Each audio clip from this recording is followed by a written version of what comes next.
Hello, నమస్కారం. నేను doctor Kanchan Singh, భారత్లో కూర్చుని మీ అందరిని స్వాగతిస్తున్నాను.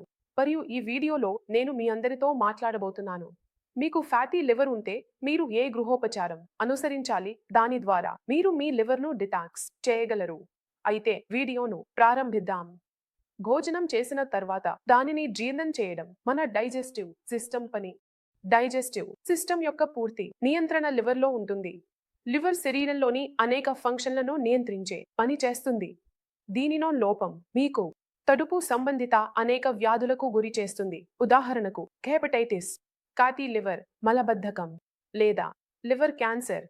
ముందుగా మీకు వ్యాధులు రావచ్చు. కాబట్టి ఆరోగ్యకరమైన లివర్ కోసం దాని శుభ్రత చాలా అవసరం.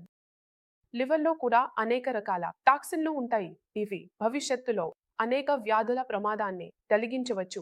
కాబట్టి మనం తెలుసుకుందాం, మన లివర్ను డిటాక్స్ చేయడానికి మనం ఏ గృహోపచారాలను అనుసరించవచ్చు.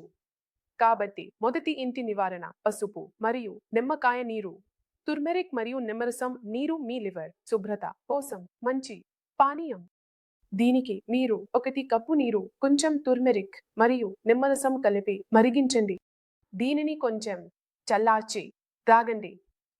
ఇప్పుడు చూద్దాం, తుర్మెరిక్ లో ఏమి ఉంటుంది. నేను మీకు చెప్పుతున్నాను, తుర్మెరిక్ ఉపయోగించి మీరు మీ లివర్ను డిటాక్స్ చేయవచ్చు. తుర్మెరిక్ లో యాంటీ ఇన్ఫ్లమేటరీ లక్షణాలు ఉంటాయి. అలాగే ఇందులో కర్కుమిన్ అనే ఒక పదార్థం కూడా ఉంటుంది. ఇది లివర్ నష్టం నుండి రక్షిస్తుంది. ఇప్పుడు నిమ్మకాయ గురించి మాట్లాడుకుందాం. నిమ్మకాయలో సిట్రిక్ ఆమ్లం ఉంటుంది. ఇది డిటాక్స్ చేయడంలో సహాయపడుతుంది. మరో ఇంటి నివారణ పసుపు మరియు పీపీ నీరు. తుర్మెరిక్ మరియు మెంతులు రెండింటిలోనూ డిటాక్సిఫికేషన్ లక్షణాలు ఉంటాయి. రోజుకు సగం చెంచా సమాన పరిమాణంలో తుర్మెరిక్ మరియు మెంతులను మిక్స్ చేసి మరిగించి తాగితే మీ కాలేయం కూడా శుభ్రంగా ఉంటుంది మరియు డయాబెటిస్ నియంత్రణలో ఉంటుంది మరియు బరువు తగ్గడంలో కూడా మీకు సహాయపడుతుంది. మెంతి గింజల్లో యాంటీ ఆక్సిడెంట్ మరియు హిపటో ప్రొటెక్టివ్ లక్షణాలు ఉంటాయి. ఇవి మీ కాలేయాన్ని శుభ్రంగా ఉంచడంలో మీకు సహాయపడతాయి.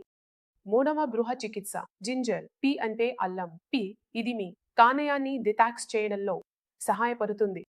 అల్లం టీ లో యాంటీ ఆక్సిడెంట్ కూడా ఉంటుంది. ఇది కాలేయానికి నష్టం కలిగించకుండా కాపాడుతుంది. దీనికి మీరు అల్లాన్ని 1 కప్పు నీటిలో మరిగించండి. తరువాత దీనిలో నిమ్మరసం మరియు దాల్చిన చెక్క పొడి కలిపి తాగండి. అల్లంలో vitamin C, calcium, magnesium, iron మరియు జింక్ వంటి అవసరమైన పదార్థాలు సమృద్ధిగా ఉంటాయి. అల్లంలో జింజరాల్ అనే పదార్థం ఉంటుంది. ఇది కాలేయాన్ని రక్షిస్తుంది. తరువాతి గృహ చికిత్స లహసనం తీసుకోవడం. ఉదయం ఖాళీ కడుపుతో లహసనం తీసుకోవడం కడుపుకు మంచిది. లహసనం కాలేయ ఎంజైమ్లను సక్రియం చేస్తుంది. ఇది శరీరంలో ఉన్న విషాలను బయటకు తీయడంలో మీకు సహాయపడుతుంది. ఐదవ మరియు చివరి గృహ చికిత్స లోకి రసం. పచ్చి లోకి రసం మీ కాలేయాన్ని బాగా డిటాక్స్ చేస్తుంది. ఇది ఒక సహజ డిటాక్స్ ఫైర్ మరియు ఇందులో అనేక పోషకాలు ఉంటాయి. ఇవి కాలేయానికి లాభదాయకంగా ఉంటాయి. దీనితో పాటు ఇందులో కాలేయంలో పేరుకున్న మురికి మరియు కొవ్వును బయటకు తీయడంలో మీకు సహాయపడే లక్షణాలు ఉంటాయి. కాబట్టి మీరు ఈ 5 గృహ చికిత్సలను అనుసరిస్తే మీరు మీ కాలేయాన్ని డిటాక్స్ చేయవచ్చు మరియు ఒక ఆరోగ్యకరమైన జీవితం గడపవచ్చు. అయితే ఈరోజు వీడియోలో ఇంతే. తర్వాతి వీడియోలో కలుద్దాం. అప్పటి వరకు ధన్యవాదాలు.